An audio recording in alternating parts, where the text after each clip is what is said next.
کو چھوتا روم کے لاک پہ فائر ہوا۔ آواز اتنی زوردار تھی کہ براق جھٹکے سے پیچھے ہوا۔ دروازے سے جو چہرہ نمودار ہوا، غفران اس وقت اس کے بارے میں مر کر بھی نہیں سوچ سکتی تھی۔ غفران کا دل کیا زمین پھٹے اور وہ اس میں سما جائے۔ بے تحاشا آنسو بہاتے وہ نشے میں خود کو ہوش میں رکھنے کی تگودو میں تھی۔ سکندر، اس کا نام لبوں میں ہی دم توڑ گیا تھا۔ جس کی آنکھوں میں خون اترا ہوا تھا، ماتھے کی رگ اور بازوئے کی نسیں ایسی ابھری ہوئی تھی کہ کسی بھی وقت پھٹ جائے۔ غفران نے براق کو اوپر سے دھکا دیتے ہی دور کیا اور لڑکھڑاتی مگر بھاگ کے سکندر کی پشت پر چھپ گئی۔ آج پہلی بار اسے سکندر کی موجودگی میں تحفظ محسوس ہوا۔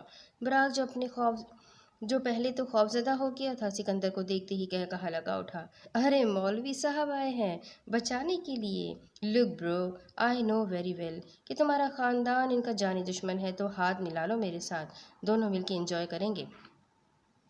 براق نے یہ کہتے ہی آنکھ ونک کی۔ براق کی